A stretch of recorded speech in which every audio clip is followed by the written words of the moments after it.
తెలంగాణ అసెంబ్లీలో రెండో దినం స్పీకర్ను ఊసబెట్టిండ్రు కదా. సరే, ఆ ముచ్చట కాకుండా ఇంకేమేం జరిగినాయి, ఎవరెవరు ఏమేం చేసిర్రో మీకు చూపించే బాధ్యత నా మీద ఉన్నది కాబట్టి చూడుర్రి. తెలంగాణ అసెంబ్లీ మొదటి రోజు ఎట్లా నడిచిందో నిన్న చూసిండ్రు కదా. ఇవాళ రెండో రోజు ఎట్లెట్లయిందో చూడుండ్రు. ఇక స్పీకర్ పదవికి మధుసూదన్ సార్ ఎంపికై కుర్చీలో కూర్చున్నాక గౌరవ ముఖ్యమంత్రి గారు అన్నాడు. అనగానే కేసీఆర్ సారు అధ్యక్ష అని మొదలు పెట్టిండు. ఓ దిక్కు ముఖ్యమంత్రి మాట్లాడుతున్నా గానీ ముచ్చట్లు పెడుతున్నట్టున్నారు. ఆపుమన్నట్టు ఇషారా చేసిండు సారు. మళ్ళా షురువు చేసిండు. ఇక మధుసూదన్ సార్ గురించి రెండు ముచ్చట్లు చెప్పిండో లేదో ఇగో గిన్నెను చూడుండ్రి, ఒక్కటే ఎట్లా కదులుతున్నాడో. చక్కగా కూర్చో రాదయ్యా, సార్ మాట్లాడుతున్నాడు కదా. అగో వెనక కూర్చున్న షకీల్ సార్కు నిద్ర వస్తున్నట్టుంది. సారు నిమ్మలంగా మాట్లాడుతుంటే రెప్పలు మూసుకుపోతున్నట్టున్నాయి. లే, ఆడికెళ్ళి లేచి వెనక సీట్లో కూర్చోపో. ఆయనతో రెండు ముక్కలు స్పీకర్ సార్తో ఉన్న అనుబంధాన్ని గుర్తు చేసుకొని కూర్చున్నాడు కేసీఆర్ సారు. ఇక పూగుర్తోల వంతు రాగానే లక్ష్మణ్ సార్ లేచిండు. అందరంతే నిమ్మలంగా నిద్ర వచ్చేటట్టే మాట్లాడుతున్నారు. లక్ష్మణ్ సార్ మాట్లాడుతుంటే ఇగో ఈ టీఆర్ఎస్ ఎమ్మెల్యేకు నిద్ర వస్తున్నట్టున్నది. ఎట్లా అవలిస్తున్నాడో చూడుండ్రి. మళ్ళీ అట్లనే చేస్తాడు. జర్ర ఓపిక పట్టు సారు, అయిపోతుంది. వెనకశీరి ఇంటికి పోయి నిమ్మలంగా వందువు గంతి.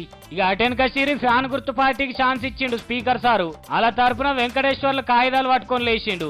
మరి అది ఎవరు రాసిండ్రో ఏమో గానీ అన్ని తప్పులే చదివిండు. ఈనుండ్రి. శాసనసభ సక్రమంగా ఉందంగా నిర్వహించుకునే బాధ్యత సభ్యులందరిపైన ఉందని. అగో ఉందంగానట అంటే హుందాగా కావచ్చు. నెక్స్ట్ తప్పు చదివిగా.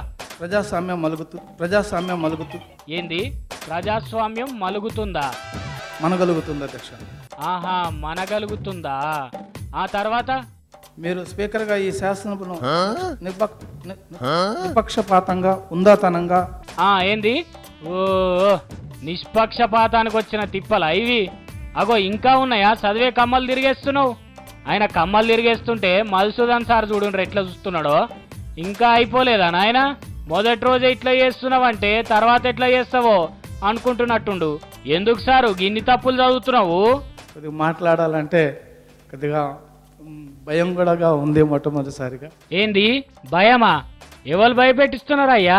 రాక ఒక ఎస్టీ ఎమ్మెల్యేకు ఛాన్స్ వస్తే గిట్ల భయపెట్టిస్తారు. ఇదేమన్నా న్యాయమేనా మీకు? అసోంటి అన్ని మర్చిపోవాలి. ఇక ఈటల రాజేందర్ సార్ లేచిండు.